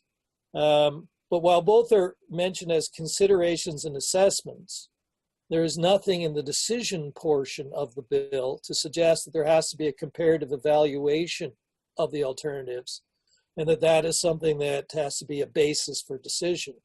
Certainly, because there aren't any criteria specified to do that evaluation, it's far from guaranteed that it will occur, though it's not impossible. We could argue that because there's mandatory considerations in assessments, they must be there for some reason, and logically that would be for comparison with what is proposed, but it'd be more comfortable to see that explicitly stated. Meaningful public engagement is usually crucial in assessments because the public is typically the most motivated and perhaps closest to the situation to do a good job of critical review. There is some of that planned in the early stage of deliberations that has been introduced. Whether that's actually going to be early and how well that's done is an open question. It's not very well elaborated in agency reviews. Panel reviews, we may have some clear idea, but the shorter deadline for agency reviews as opposed to panel reviews looks like it will be facilitated only by having less public engagement. Monitoring and learning, well, monitoring is once again incorporated in the bill as it has been forever. It seems to be something that's left almost entirely to proponents. Obligations for government bodies to participate in that are not clearly stated in the bill as it stands. That could be improved. There's promises to make the registry a little better, but falling short of the open access library for everyone for learning and for not reinventing the wheel 50 times. Those aspirations seem not to be reflected in the bill as presented. And then there's some other elements. We would want impartial administration. Anna's mentioned some of this, some question about whether the allegedly life cycle agencies that don't seem to look very much at the end of the life cycle are really going to be any more credible than they used to be and any more powerless as a result of having several members possibly on panels. The early initiation of decision-making is a very good thing, but very vaguely specified in the law. More collaboration with Indigenous authorities and interests is good, but as several people have identified, it seems to be much narrower than it needs to be, especially from a government that has signed on to the United Nations Declaration on the Rights of Indigenous People. Multi-jurisdictional cooperation gets lots of reference in the bill, but as Anna mentioned, because there's substitution as a possibility, the motives of many provinces to engage in collaboration are probably going to be trumped, at least in some provincial cases, by their desire just to do it by themselves under substitution. So some provisions would seem to mitigate the possible benefits of others. Finally, I mentioned the regional strategic parts. There are two short little sections in the bill as it has been drafted. And those short little sections say that regional assessments will be done. I think they should have put quotation marks around assessments, since it looks like what they had in mind is nothing more than the cumulative effects regional studies that were anticipated but never done under CEAA 2012.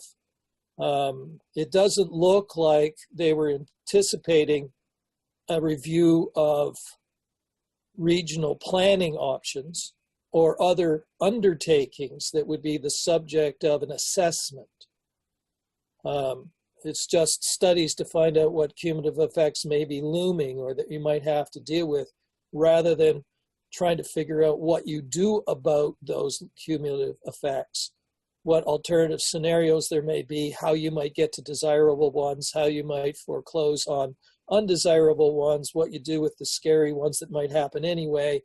All that kind of work is the most crucial portion of doing a regional approach, and it's not clear that that's anticipated in what is presented. Strategic assessments are defined a little more broadly, and there is a vague but cheerful commitment to do a climate strategic impact assessment. It has, however, been phrased as a study of the implications of current commitments with a focus on domestic commitments, the Pan-Canadian Framework, for example. So even the non-statutory commitment that we have that there will be such an assessment seems a little bit disappointing, although it's great that they're thinking of doing one, and maybe they'll be pushed to do one that is actually sufficient for the purpose. In both cases, there's opportunity for public participation, but it's not very clearly specified. In both cases, the product is a report. The report goes to a minister, the Minister of Environment and Climate Change, but the minister apparently doesn't have to read it or respond to it or give reasons for response, or indicate in any way what kind of authority any of the findings might have for any other purpose, including a subsequent project assessment. So all of that could be made clear and all of it could be useful. Maybe we could argue that all that is implied by the very thin language that is provided in the legislation. But there's a whole lot of trust us, we'll do a good job here, as opposed to you see it in the legislation, we have to do it and will. So finally, there is a commitment to sustainability-based assessment, finally. It is prominent, but it is vague. We're not good yet on how alternatives will be examined. We're not good yet on criteria. We're not good yet on confidence that the application will be beyond a few selected major projects, a tiny number of regional studies, and maybe just the climate assessment. Could be better, but we're not guaranteed and not assured on the basis of existing commitments and demonstrated activity. There's certainly major uncertainties about, for example, what kind of analysis is done by whom in the process. It is remarkable that proponents are referred to in the law as essentially sources of information. They are asked to provide information at the request of the agency for the purposes of agency or panel review. All of the references to assessment are references to what we would have called assessment review. So who does the analysis, for example, the comparison of alternatives, is that something that proponents are expected to do in what they submit? Well, that depends apparently on what case by case is asked of them. There's no clear requirement for anybody else to be doing such analysis, and it begs very interesting questions about who should do it. Maybe we should be happy about the vagueness of the legislation, allowing for more creative ways of having people other than proponents do some of the analysis and assessments. But until we see the specifics, we might be nervous. And the processes for agency and panel reviews, etc. The last thing I'll put up, because we have to end on a cheerful note, and I don't have a story about children and dogs handy, we have section 63 of the of the bill as presented. And in many ways, Section 63 is wonderful. This is a list of the factors that the minister, the governor, and council have to take into account when they're making their decisions. And in another section, they have to provide reasons for their decision, and it needs to refer to these considerations. These considerations are, relative to what we've seen in the past, enormously better, especially number one, which 63A, which refers to the extent to which a designated project contributes to sustainability. E or D, which talks about a more explicit statement of obligations that are needed anyway under the law for respecting Indigenous rights. And E, which says that they have to take into account whether the designated project will hinder or contribute to the Government of Canada's ability to meet its environmental obligations and its commitments in respect of climate change. There are caveats to the wonderfulness of this. These are factors to consider as opposed to the factors which must determine the decision. Because there aren't criteria for what contributes to sustainability, there could be all manner of abuse of that word, which has certainly happened before. We can expect it again. The Indigenous rights part is more narrowly defined than it could be, and people have expressed disappointment and hesitation about that. And the final one, which is pretty good in this part of the bill as opposed to what's under the energy regulator part, I think we could safely argue that commitments with respect to climate change include the Paris Agreement commitments, as well as the Pan-Canadian Framework and other domestic commitments which don't comply with what is needed for meeting the Paris Agreement. We would be happier if it said it's international as well as domestic commitments here. So there should be some adjustments and some improvements to Section 63. And as I've said, it all depends on a host of other specific factors as part of a package for next generation assessment. But by and large, I think we could hoist an attractive beverage to Section 63 as at least a platform for improvement. I'm done.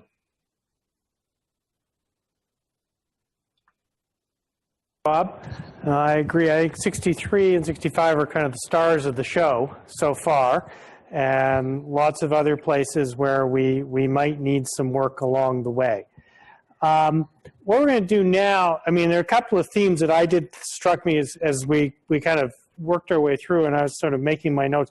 One is this question is consistent through all of the elements of the cumulative effects of minor projects, which seem to be, which individually may not be big, but cumulatively could turn out to be very significant. And there seems to be a lot of potential gaps around that. We seem to have considerable fuzziness around public participation and roles. There are references sort of the level of principle, but the specifics around things seem to be missing in some places. Interesting questions around the treatment of climate change as well, and the difference between the approach and the energy regulator and the impact assessment components is interesting, and there may be some potential for movement to there. What I want to do now is open the floor to questions. We've got a couple of minutes. I know there's been a lot of traffic in the chat zone already, but we might move that into more formal questions. Okay, there we go. I've opened it here in the room. But what I'm going to ask people to do is to put your questions to the panel into the chat mode, and then into the chat function, and I can ask them of the panel itself. And while people think about that for a second, I'm going to go to the room here at York and see if there are any questions in the room as well. We're good? Shahab. Oh, okay. We'll go over here first. You need to turn your mic on, so you have to press the button, so you get the red light. Yep. There we go. To the first speaker. I wanted to know the West Coast Environmental Legal. I really wanted to thank you for your comment around inertia in the federal civil service. And I think that's a major thing that we all need to deal with, and perhaps it's something to a certain extent, giving them the benefit of the doubt, that the cabinet is struggling with, because certainly that's been the experience that we've had with our chapter of the Council of Canadians down east in New Brunswick, in the Mi'kmaq territory around fisheries issues, is dealing with the survivors of the Harper regime in DFO and their real reluctance to get involved in anything that I guess they figured they might get beat down for. So, and the survivors to a certain extent probably went along with the changes that were brought in the Harper regime. So I wanted to thank you on that. I wanted to ask if anybody else, this is the same question I raised last year. I wanted to ask if anybody else on the panel has any thoughts about how we can politically strategize to attack this inertia, expose it, bring it out, and mobilize for a change in attitude in the government, among government staff, the surviving government staff. Also money to bring in more conservation people, more enforcement people.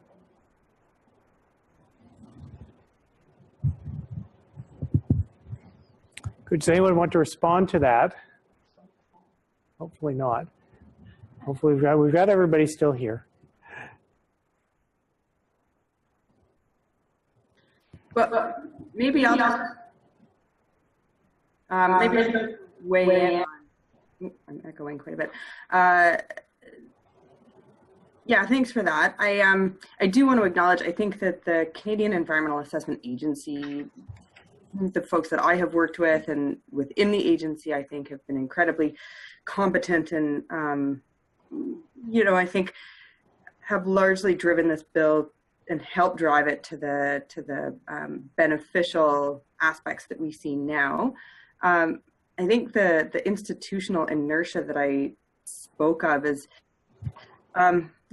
largely around when we have done a system the same way for decades, there is this real risk that we will continue to do that process in the same way over and over and over again. And so, as Bob pointed out, and as, like Nicole pointed out, and as I pointed out, we do see some sort of significant transformations, or the potential at least for significant transformations in this act. The real risk is that there's so much discretion built into it that if we have what are largely the same institutions that have been administering a different process for so long with a lot of discretion, mainly to continue with the status quo, that's where we'll end up. And so I think in addition to tightening up the act to get rid of some of that discretion, we also really want to be careful in the upcoming years to develop the right regulatory framework, the policy guidance that will be driving assessment processes, and also to make sure that environmental assessments in the first years under this act are administered really well so that we achieve, and also with regional and strategic assessments, if we are to get them with the discretionary provisions under the act, that those are done to the best degree possible, and that they're victories for everybody involved so that we set really good precedents under them. Thank you. Thank you. Good. A couple, I noticed that we're getting a little bit of traffic, and a couple of questions that I think are related. One from David Boyd, which is noting the amount of reference to the word may in the act as opposed to shall. There's a few musts too, which I don't quite know what they mean. And related to that is which sort of touches on the theme of discretion. And then another question from Jill Baker here, which is more specifically, without any criteria defining sustainability or any foreseeable regs to specify such criteria, do you really think there's going to be any real improvement in the bill from what we've seen in previous decades of impact assessments? It's mostly to Bob, but it's an invitation to others as well. Are we really making much progress here? Well, I think there are uncertainties for sure. I think that the way that assessment has improved gradually and haltingly over the last 40 years has mostly been the revolution of rising expectations. I think that we have a sustainability-based approach now, in part because of frustrations about the narrowness of previous assessment efforts that have excluded some key issues and have addressed them in an unbalanced way, and have left the trade-offs typically made between various economic and political objectives to the black hole of cabinet deliberation without having an open discussion about how the social, economic, biophysical, cultural, health, and other considerations get addressed. So this says, okay, well, we have to deal with that a little bit more openly now. And I think people's expectations will demand that it be more open. I am concerned that Section 63 is discretionary insofar as these are considerations that need to be taken into account. They aren't the mandatory criteria by which a decision is made. But insofar as the decision makers avoid using those criteria and rely on the discretion to allow invidious political and other considerations to prevail, there will be people expecting them to have done better. So I think it would be judicious of the government to have clearer criteria. I think it would be judicious of the government to cover its own backside by having criteria that it has to apply and can refer to them as the rationale for what it has done. I suspect that every minister goes to Minister 101 and all staff does too, and it tells you the first thing you want to do is maintain full discretion over everything. And I think that there's probably a good set of senior veterans who have learned the lesson that that's not always on your behalf. It's not to your favor to be left adrift to make all your decisions on the basis of immediate political expedience. So I'm reasonably hopeful that the net result of this will be positive in the long game. I think in the short run, if we don't have explicit criteria, we don't have a habit of ministers and cabinet making decisions on a sustainability base, the route to getting it better will be long and nasty. Thank you. I was curious further thoughts, because it does seem Section 63, 65 are kind of the core of the whole thing, or at least the clearest gains.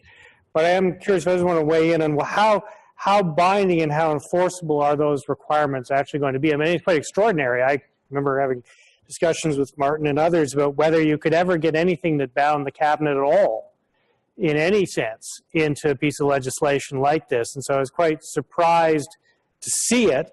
I'm curious about thoughts on how enforceable or significant it actually might be. Throw that to our panel, principally. Yeah, I'd be happy to have a little comment on that, Mark. I was equally, I think, surprised when I saw those provisions, because when we were having conversations with government, with Minister Carr's office, Minister McKenna's office, and with the agency leading up to this bill, we were really pushing back against having cabinet decision-making for that same concern that I had never seen those kinds of requirements on cabinet to follow criteria and to provide explicit, detailed reasons for decision. So that was a welcome surprise. One of my main concerns, thinking about amendments that we might actually be able to achieve to this act. I mean, I think we can all imagine amendments that would fundamentally change the nature of the bill to really bring in a sustainability-based assessment to guarantee it. But thinking a little more realistically or pragmatically about what we're likely to achieve. So in other words, what they like to say is within the policy scope of the act. I have been looking at that Section 65 sub 2 provision that the minister or cabinet has to provide detailed reasons for the decision. And I don't see in there any actual requirement to provide detailed reasons for decision. The decision statement just says that it has to set out how the minister or cabinet considered those factors listed in section 63. But we already get these really pithy, vague decision statements that say, you know, I have considered the assessment report and have determined that the significant adverse impacts are justified in the circumstances. So I don't see anything in that provision that actually requires the decision statement to say much more than I have considered the factors listed in section 63 and have determined that the project is in the public interest. I think what would strengthen that provision considerably would be for also require that decision statement to show how the decision about whether the project is in the public interest is justified, and then also how any trade-offs that have been made are justified. Because that's really, I think, where you get public acceptance of decisions that they don't necessarily agree with, is when they can actually see the explicit justification for those decisions rather than just a vague, I have considered and decided statement. It's interesting. I hadn't thought of that as to having, because I interpreted the provision somewhat more broadly. They'd have to say something in relation to the criteria, although then I think they'd be given very wide discretion in terms of how they treat them, as opposed to it being able to be a hand wave that's, yeah, we thought about it, bye, on to the next question. We're approaching the end of our time, so a couple of things. I had one more question in the room. Shahab, do you want to, you had a question, yes? You need to press the red button, or maybe Jack can give you one that'll work. Yeah. Good afternoon. My name is Shahab Shahzadeh. I'm a postdoc number here at Europe. I'm working with Mark on energy policy aspect of energy choices. And I really enjoyed the presentations here. My question is about the great point that she mentioned about the independent agency for energy-related data and then forecast for supply and demand for energy sources and resources. My question is that ideally, how should that look like? Because in a very scattered landscape of energy supply and demand, it's really hard to put together things so that it can be accessible and to provide unbiased information for stakeholders. Thank you.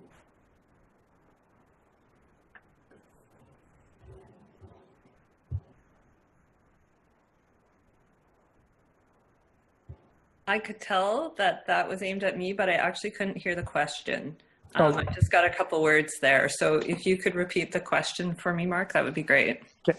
Shab, do you want to give it a try and see if it works? I just want to know, like, how should that look like? The independent agency? Yeah, I'm really not getting your, I can't hear it. Okay. So I think the question is really about the notion of an independent energy information agency and how we would see that as actually functioning in this context. Are we envisioning something we would separate? Should that have been separated out completely from the NEB completely, or can it stay embedded within this institution that's being created through the energy regulation, energy regulator legislation? I would say ideally it would be completely separate, on par with something like Stats Canada, where it is not required to report to a minister. Its forecasts don't need to go or be approved by any minister.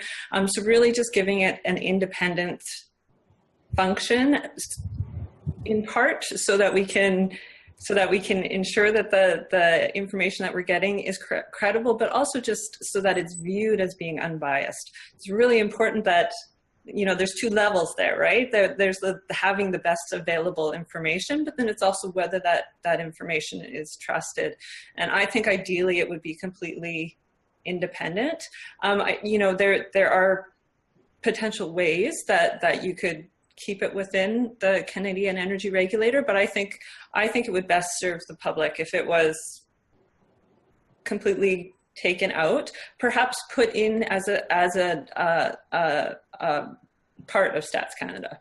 So, you know, as a function of a specific function of data and statistics collection and analysis in the federal government. But yeah, I would say that as independent as possible. Is this something StatsCan could do, or is that, do you think a separate energy agency makes sense, particularly in the current context? Well, I think, I'm not sure if I have a detailed answer for that one. I mean, I think that, we're not quite at the level yet of having that level of discussion. I think that certainly we're going to need some of the expertise that is currently within the Canadian Energy Regulator. So we're going to need those people that have that expertise or equivalent. So it's not to say that there isn't specific expertise. So, you would be perhaps having to move that over to Stats Canada. I think that's an open question as to whether that's something that StatsCan could just do on its own. But we obviously have a specific mandate around energy data. It's not just data collection, it's also the production of forecasting and analysis as well. And I also believe too that an independent energy agency should also have a public education mandate as well, so that they can proactively not only just put information out in the public domain, but actually work on energy and promote energy literacy across Canada. Thank you. I'm going to give the last question to Jamie Neen. Oh, sorry, somebody else wants to get in? Yep. It's Bob. I think it might be worthwhile in considering the options here to step back from forecasting, which is an old-fashioned assumption that we're just trying to see what looming demand there may be in the future and figure out how to meet it. Especially with fossil energy, that's not what we're into anymore, hopefully. And so it's not a question of forecasting anymore. It's a question of where do we want to go, and maybe doing some backcasting and pathway development on how best to get there. That makes it a different kind of agency, a different kind of responsibility. And I think you have to sort out what the agency or the body's mandate is, its task, before you figure out how you design it and who should run it. It's a good observation, because the any part of the problem of the NAB was sort of seen to be associated with certain very definite pathways, and it's a question of can you change?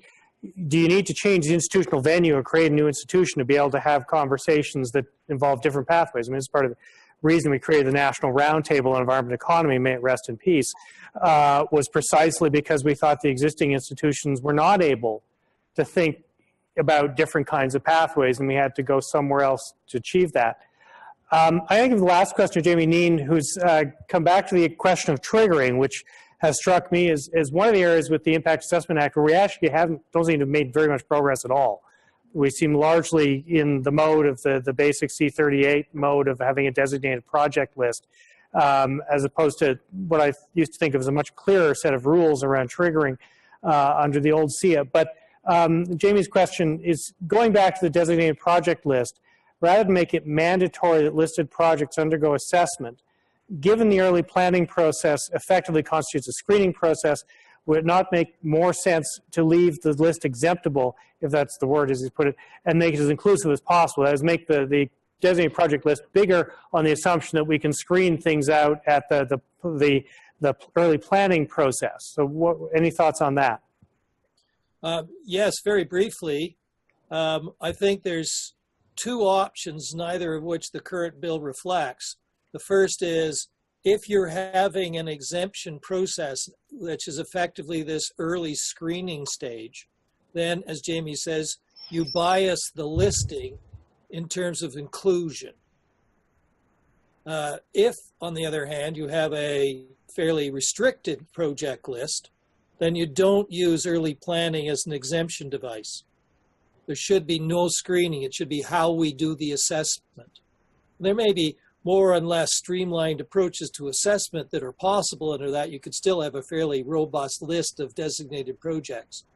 But having both a short list of projects and an exemption option seems to me to be, well, at best worrisome.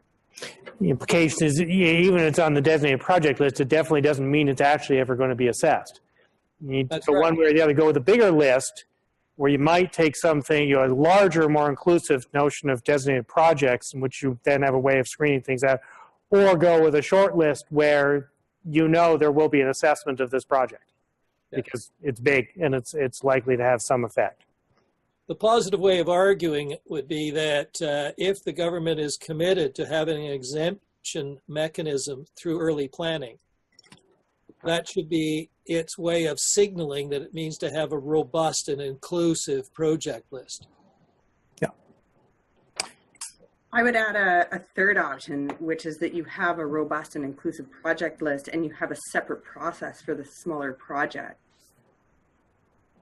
And then you don't screen out the larger projects based on in that assessment planning phase. I mean, my worry with that proposal is that it continues to turn the assessment planning phase into a screening level assessment, into a screen out, which is not what we want. The purpose of the assessment planning phase is first conceived in the multi-interest advisory committee and by people, over the course of the last year and a half was not that it would become this kind of screen out process, but that it would be used to engage the public and other jurisdictions and Indigenous peoples in order to plan the assessment. And so if we spend our time in it arguing about whether or not the thing should proceed to an assessment, then we're not going to be achieving the purposes of the planning phase. Yeah, I think that was the expert panel's vision too, was this was a planning phase, not a screening out phase. Right. Right. But Anna's quite right that you need a process for the smaller undertakings.